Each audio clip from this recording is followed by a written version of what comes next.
हर video में कुछ न कुछ खास है। कहीं पे प्रूफ इक्वल टू 1, तो कहीं पे find the value of n, और कहीं तो सिंप्लीफाई। तो हम लोग अभी सिंप्लीफाई करेंगे। सिंप्लीफाई मतलब सॉल्व करके आपको सिंपल सा एक आंसर ले आना है बस। और ये कैसे आएगा? By using laws of exponent. Using laws of exponent याद करने से कुछ नहीं होगा, मेन है एप्लीकेशन। जैसे फॉर एग्जांपल यहाँ पे ही देख लेते हैं। अभी तक हमने ये पढ़ा है कि a to the power x into A to the power y is equal to a to the power x plus Y. क्यों भाई? क्योंकि ये मल्टीप्लिकेशन रूल है। यही अगर डिवीजन में अगर रहेगा तो सब्ट्रैक्शन होगा। तो यहाँ पे आ जाइए, हम लोग सॉल्व करते हैं। x to the power 2n plus 7 dot means multiply x to the power 2 times 3n plus 2, that is 6n plus 4, divided by x to the power 4 times 2n plus 3, यानी 4 2s are 8n plus 4 3s are 12। मतलब 4 को हम multiply जब हम लोग करेंगे तो पूरा 2n प्लस 3 से करेंगे। ऐसा नहीं कि सिर्फ 2n से मल्टीप्लाई करके छोड़ दिए। इज इक्वल टू, देखते हैं। पहले एक काम करते हैं, पहले हम लोग न्यूमरेटर को सॉल्व कर लेते हैं, बाद में फिर हम लोग अप्लाई करेंगे division rule step by step. That is x to the power 2n plus 7 plus 6n plus 4 divided by x to the power 8n plus 12। Now थोड़ा सा सिंप्लीफाई करने के बाद में मिलता है x टू द पावर, क्या है देखिए तो, x to the power 2n plus 6n is equal to your 8n plus 7 4 11 divided by x to the power 8n plus 12। अब डिवीजन रूल हम लोग अप्लाई करेंगे, जहां पर कि हम लोग सब्ट्रैक्ट करेंगे a to the power x divided by a to the power y। So let us solve and we'll get x to the power 8n plus 11 minus 8n plus 12। यहाँ पे मतलब पूरा पावर ऊपर में जाके सब्ट्रैक्शन में convert हो जाएगा। x to the power 8n plus 11 minus 8n minus 12। अब इसको सॉल्व करना है। सॉल्व करने के बाद में ऐसा लग रहा है कि plus 8n minus 8n cancels and here you get x to the power minus 1। जब भी कोई नेगेटिव एक्सपोनेंट में हो तो हम लोग कोशिश करते हैं उसको पॉजिटिव में कन्वर्ट करने के लिए, और पॉजिटिव में कन्वर्ट करेंगे तो हो जाएगा 1 by X. This is what is the required answer. Moving on to the next one. यहाँ पे देखते हैं कि यहाँ पे क्या कहा जा रहा है।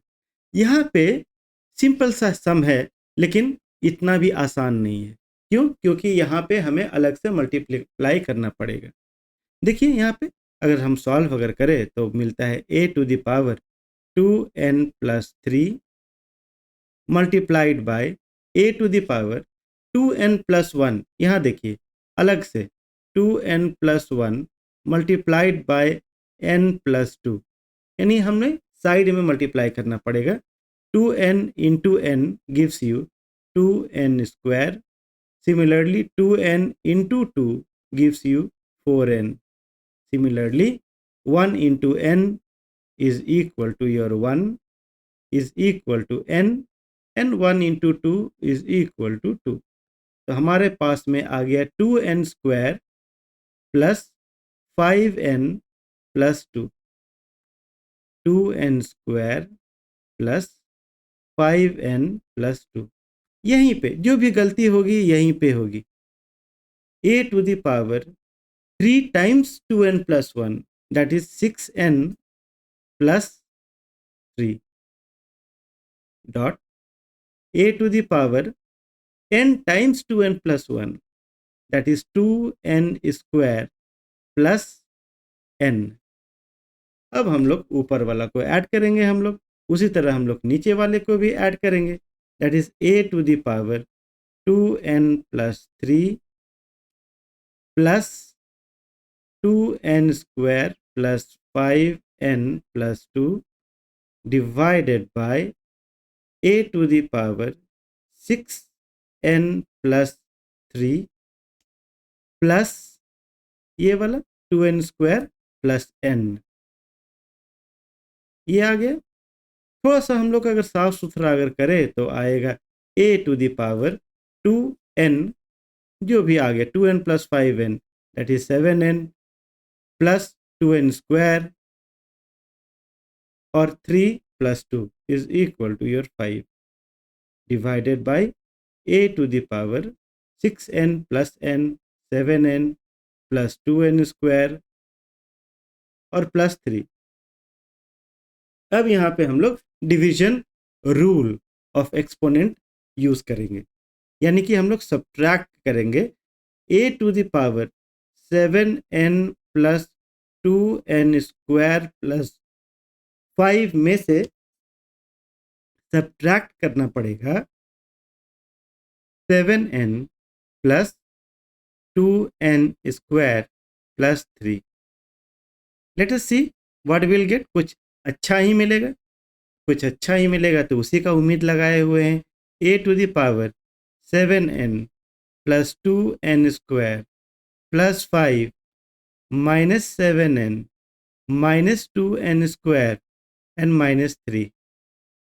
देखते हैं कि क्या क्या कैंसिल होता है, और हमें दिखाई दे रहा है कि ये 7n और minus 7n cancel. Similarly 2n square and minus 2n square cancel. और आपके पास में क्या बचता है? आपके पास में बचता है a to the power 5 minus 3 that is 2। This is the required answer which they were asking for. I hope you have understood. और सच में अगर समझ में आ रहा हो तो do like, subscribe and share it among your friends and support me. Thank you so much for learning.